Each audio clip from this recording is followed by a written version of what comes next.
Wait, hear me out before you start commenting. I know the title is a bit inflammatory. And before I start talking about my opinion, if you even care about it, I should probably explain who I am to those who don't know. In 2008, I made a video called Why Crash Bandicoot Now Sucks, because I despised, with a burning passion, the redesigns and the dreaded Titans era of the Crash Bandicoot series. This video is kind of a parody of that video. I used to make videos commentating and speculating on new Crash Bandicoot developments for many years. During that time, the fanbase was tired and had really thinned out.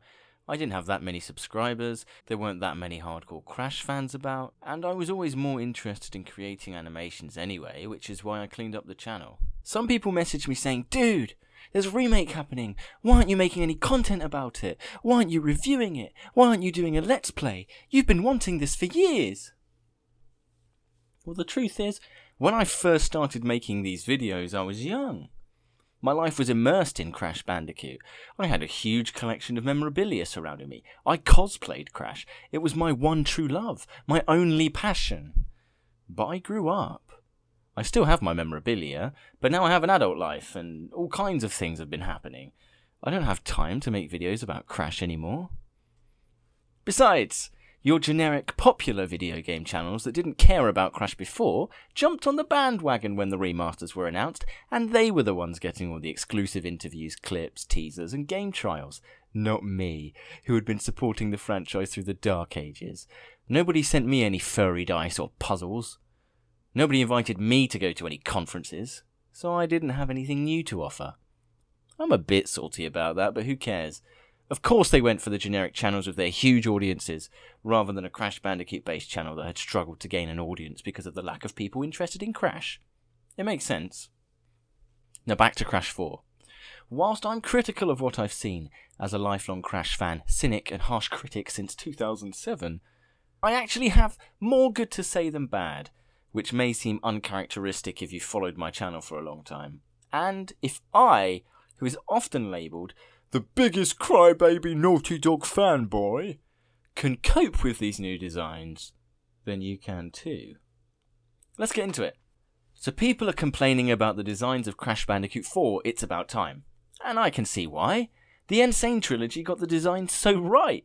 And after 13 years of having the modern image of Crash being this monstrosity, the fans were finally happy to see this put right with the N. Sane Trilogy, and subsequently Crash Team Racing Nitro Fueled.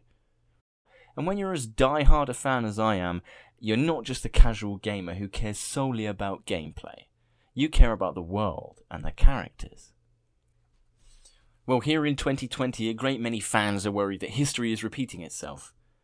Very recently, a new trailer was dropped for Crash Bandicoot 4, It's About Time. The initial criticism came from the name, essentially retconning the games that came after the Naughty Dog era, and weirdly the release date is very similar to that of the original Crash 4. The Wrath of Cortex. And I'll admit, rather than being overjoyed with a brand new story after 12 years of looking at this, for some reason I was disappointed, bitter, and angry. Was it because the game looked bad? Hell no. The gameplay clips, the new abilities, they all look amazing. It was because it looked different. It was because it didn't live up to my expectations. I was expecting more games that looked like the N. Sane Trilogy. Because this game was meant to be the sequel, right? It was meant to be the fourth game of the trilogy, so I expected that aesthetic consistency. I wanted more games with the cast looking right. Then I started drawing parallels to the Titans games and assumed that they were going for a Titans-inspired game. So, like a big baby, I threw a fit for 10 minutes saying stuff like, "Haven't they learned anything from the success of the N. Sane Trilogy? Why would they do this again?" And such classic quotes as, "I waited 12 bloody years, and this is what I get." But then I took a step back for a few minutes and I realised, hey, this game looks great. It looks beautiful. The vivid colours, the environments, they all look amazing. It's all very Crash Bandicoot. I realised that in all these years of waiting, experiencing disappointment after disappointment with a terrible redesign in 2007 and then subsequent cancelled Crash games, I had come to view any kind of change or redesign as inherently bad and evil. I considered change a franchise killer. 13 years of disappointment had sculpted a holy image of what Crash Bandicoot should look like. And we finally had that image restored during the N. Sane Trilogy, only for it to be changed once again. So I had an initial knee-jerk reaction, and I know for sure many fans had the same feeling. But we'd clearly forgotten that every Crash game in the past had introduced its own unique art styles that we loved. Change isn't inherently bad, Titans was just bad, but change has been a constant throughout the series. If you look at Naughty Dog, then look at Wrath of Cortex, then look at Twinsanity, the characters look the same, they're just in a different style. If you look at the unreleased Crash cartoon, and then look at the Crash manga, all the characters look the same. It's just a different art style. It's the same character, just drawn by a different person. That's all that's happening here with Crash Bandicoot 4. It isn't a redesign. It's just a new art style. The characters look alright. They look a little different, but they're still basically the same. All the main design features are there. Alright, the art style means that Coco has a bit of a squashed head. N. Gin looks a bit like a monkey. I'm not sure about the robot hand, but I'm hoping that will be explained. And the poster that teases Entropy makes him look... no comment. But that said, it's just a different art style. We've experienced this with each new developer. The characters stayed the same, but the art style changed to fit the developers. Every developer used their creative license to give the world a fresh art style that fits with them as artists and as developers, and modernized the game for their respective audiences. So this shouldn't be anything new for the fanbase. This is and always has been the way of Crash Bandicoot, and the way of video games in general. Every other game had a new art style, had a slight change, a modernization, and a new variation on the characters, whilst keeping true to the source material. Until Crash of the Titans, but fuck those games, they don't count. I made this video because after seeing all the raging on the forums, Facebook pages, Twitter and on YouTube, I recognised my young self, a die-hard fan, destroyed by a new redesign that killed the franchise for 12 years.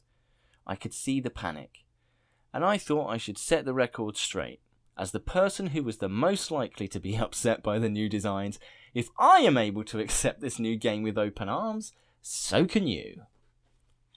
That being said, I still would have really very much preferred them to keep using the N. Sane Trilogy designs. I'm still confused as to why they changed it, and I'm still a little bit angry about it, and I do agree that the consumer of a product should ultimately have a say over what they consume. So I understand that some fans are angry and they're petitioning, but if we look on the bright side, we have a glossy, modernised and utterly adorable new art style, just like every game that came before had delivered.